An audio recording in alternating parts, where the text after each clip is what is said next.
ನಮಸ್ತೆ ವೀಕ್ಷಕರೇ. ಕಬ್ಬು ಅನ್ನುವಂಥದ್ದು 11 ತಿಂಗಳ ಬೆಳೆ.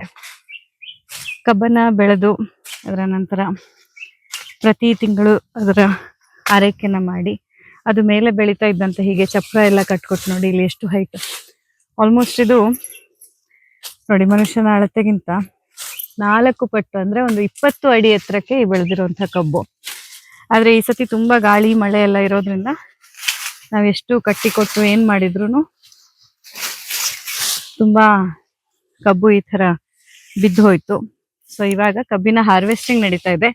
ಸೊ ಕಬ್ಬು ಬೆಲ್ಲವಾಗುವ ಮೊದಲು ಅದ್ರ ಹಿಂದೆ ಎಷ್ಟು ಪರಿಶ್ರಮ ಇದೆ. ಹಾಗೆ ಈಗಿಲ್ಲಿ ಎಲ್ಲ ನೋಡಿ ಇವರ ಹೈಟ್ಗಿಂತ ಕಬ್ಬು ಎಷ್ಟು ಎತ್ತರದಲ್ಲಿದೆ ಅಂತ ನೀವು ನೋಡ್ಬೋದು. ಕಬ್ಬನ್ನೆಲ್ಲ ಸಹಿಸ್ತಿದ್ದಾರೆ. ಅಲೆ ಮನೆ ಯಾವಾಗ? 1 ವಾರ ಬಾಡ್ಬೇಕು. ಕಬ್ಬನ್ನು ಕೊಯ್ದಿಟ್ಟು ಇದನ್ನ ಬಾಡಿಸಿ ಅದರಲ್ಲಿ ನೀರಿನ ಅಂಶ ಎಲ್ಲ ಸ್ವಲ್ಪ ಕಮ್ಮಿ ಆಗಬೇಕು. ಕಬ್ಬನ್ನು ಸಾವಯವವಾಗಿ ಕಬ್ಬನ್ನು ಬೆಳೆದು ಈಗ ಅವುಗಳನ್ನ ಹಾರ್ವೆಸ್ಟಿಂಗ್ ಮಾಡಿ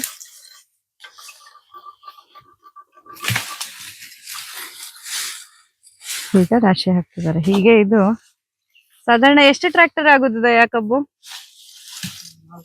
4 ಟ್ರ್ಯಾಕ್ಟರು. 4 ಟ್ರ್ಯಾಕ್ಟರ್ ತುಂಬಷ್ಟು ಕಬ್ಬು ಆಗುತ್ತೆ. ಇದು ಪೂರ್ತಿ ನಮ್ಮ ಗದ್ದೆಯಲ್ಲಿ ಇನ್ನೇನು ಶುರು ಮಾಡಿದ್ದಷ್ಟೇ. ಇದು ಸ್ಟಾರ್ಟಿಂಗ್ ಪಾಯಿಂಟ್. ಇಲ್ಲಿಂದ ಎಲ್ಲ ಗದ್ದೆದು ಹಾರ್ವೆಸ್ಟಿಂಗ್ ಮುಗಿಯುವಾಗ 4 ಟ್ರ್ಯಾಕ್ಟರ್ ಆಗುವಷ್ಟು ಕಬ್ಬಿನ ಲೋಡು ಸಿಗತ್ತೆ.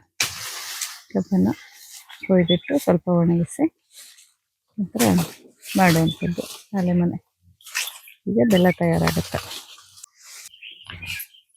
ಹೀಗೆ ಈಗಷ್ಟೇ ಕಳೆದಂತಹ ತಾಜಾ ಕಬ್ಬನ್ನು ತಗೊಂಡು ಬರ್ತಾ ಇದ್ದೀವಿ. ಮಧುಶ್ರಾವಣಿಗೆ ತಿನ್ನಕ್ಕೆ ಕೊಡೋಣ. ಕಬ್ಬಿನ ತೋಟದಿಂದ ಬರುವಾಗ ನಮ್ಮ ಮುಕ್ತ ಗೋಶಾಲೆಯ ನೋಟವನ್ನು ನೀವು ನೋಡ್ಬೋದು. ನಮ್ಮ ಕಪಿಲೆ ಕೃಷ್ಣಯ್ಯರು ಮುಕ್ತ ಗೋಶಾಲೆಯಲ್ಲಿ ಬೆಳಗಿನ ಉಪಹಾರವನ್ನು ತಗೊಳ್ತಾ ಇರುವಂಥದ್ದು. ಇದು ಅವರ ವಿಶ್ರಾಂತಿ ಗೃಹ. ಇವೆಲ್ಲ ನಮ್ಮ ಮುಕ್ತ ಗೋಶಾಲೆ. ಇಲ್ಲೆಲ್ಲ ಹಸುಗಳು ಸ್ವಚ್ಛಂದವಾಗಿ ಓಡಾಡ್ಕೊಂಡಿರುವಂಥ ಜಾಗ. ಪುಟ್ಟ ಕರುಗಳ ಮುಕ್ತ ಗೋಶಾಲೆ. ಇಲ್ಲೆಲ್ಲ ಕರುಗಳು ಆಟ ಆಡ್ಕೊಂಡು ಓಡಾಡ್ಕೊಂಡು ಇರುವಂತಹ ಜಾಗ. ತಣ್ಣನೆಯ ಗಾಳಿ ಬೀಸ್ತಾ ಇದೆ ಗಿಡ ಮರಗಳ ಮಧ್ಯದಲ್ಲಿ. ಇಲ್ಲಿ ಮೇವು ನೀರು ಎಲ್ಲವೂ ಇರುತ್ತೆ ಕರುಗಳಿಗಾಗಿ. ಇವು ಈಗಷ್ಟೇ ಹಾಲು ಕುಡ್ಕೊಂಡು ಬಂದಿರುತ್ತೆ. ಹಾಲು ಕುಡ್ಕೊಂಡು ಬಂದು ಈಗ ಸ್ವಚ್ಛಂದವಾಗಿ ಇಲ್ಲಿ ಓಡಾಡಿಕೊಂಡು ಆಟ ಆಡ್ಕೊಂಡಿರುತ್ತೆ. ಕಬ್ಬು ತಗೊಬಂದೆ. ಕಬ್ಬು ಬೇಕಾ?